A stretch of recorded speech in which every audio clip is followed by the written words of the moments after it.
traditional marriages seem to be decreasing, along with the decline of almost every other meaningful social indicator. Every time you look, every measurement that you impose is pointing downwards and is speaking of destruction, pain, and distress. Less than 50% of U.S. households are now composed of married couples. The majority of individuals in the U.S. are either living alone or living with someone to whom they are not married.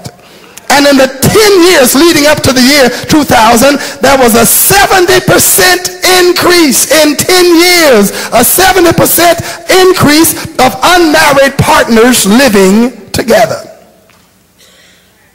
I'm almost through. I don't think there's any way I can get a shout out of this, so I'm just going to go sit down.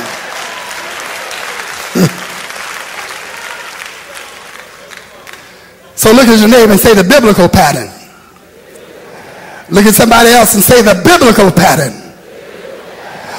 The biblical pattern of loving husbands and loving wives, living faithfully together, loving, guiding, protecting their children, loving and reverencing their God can constitute a basic building block for a renewed and transformed society.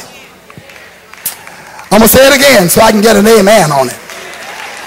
The biblical pattern of loving husbands and loving wives, living faithfully together, loving, guiding, protecting their children, loving and referencing their God can constitute a basic building block for a renewed and transformed society. In other words, our society will never get it together till we get the family together. We'll never get the family together till we get our behavior together and until we get marriage together. A renewed commitment to sexual purity, to marriage, to marital fidelity can impact every negative statistic that I have mentioned. So God is saying, I'm not just trying to tell you something because of the way I am. I'm trying to tell you something that will make your life better than it could be otherwise. In Genesis 2:23, Adam said, this is now bone of my bones, flesh of my flesh. She shall be called woman because she was taken out of man. Therefore, verse 24, a man shall leave his father and his mother and be joined to his wife, and they shall become one flesh. And they both were naked, the man and his wife, and were not ashamed. Genesis 1:27. So God created man in his own image. In the image of God, he created him, male and female. He created them, and God blessed them, and God said to them, be fruitful and multiply. Fill the earth. Subdue the earth. Did you know we were supposed to be subduers? All the statistics that I've mentioned indicate that many of us are being subdued rather than being subduers.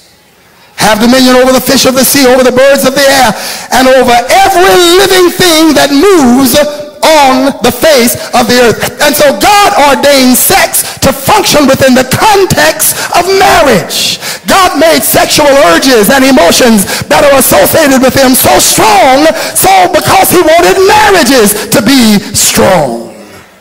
And there is an emotional attachment that accompanies sexual involvement that can best be accommodated in the context of commitment and marriage.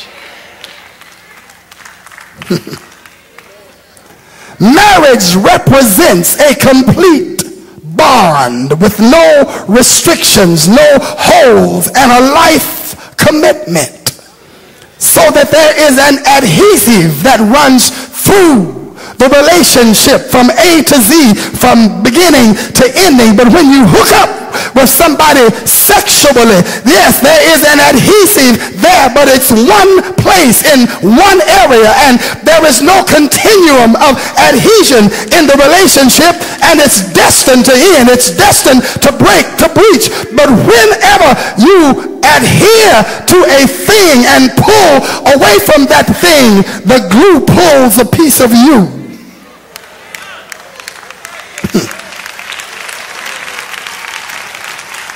It leaves an aching, gaping wound in your mind, in your heart, in your life. And there'll always be a scar, even if it does heal. Maximum potential for commitment and mutual fulfillment on a deep emotional, mental, and spiritual level is possible only within the context of the marital relationship. Oh, you might say, oh, it's so wonderful, it's so nice, we're so harmonious and everything is so good. But hang on for a day.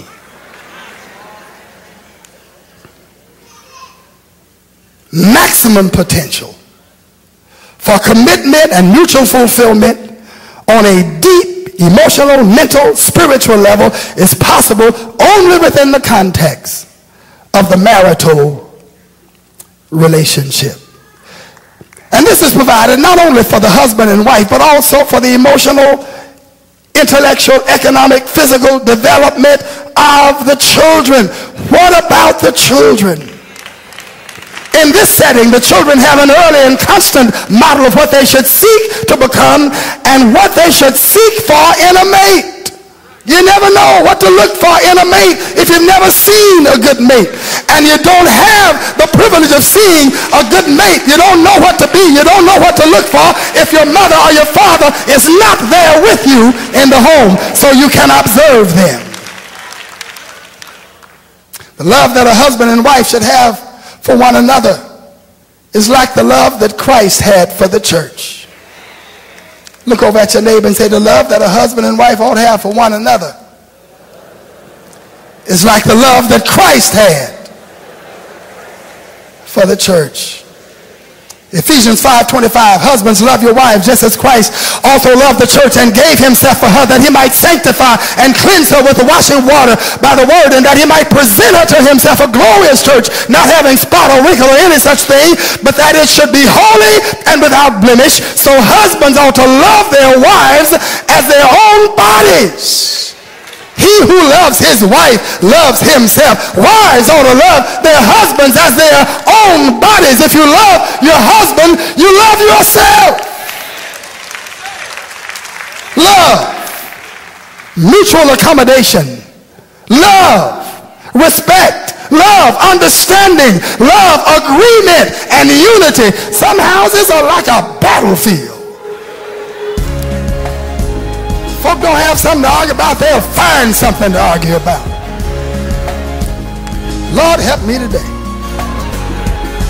Love, sensitivity, love, wanting to see the other individual fulfilled and reach their full potential, wanting them to be glorious, wanting their lives to be wonderful.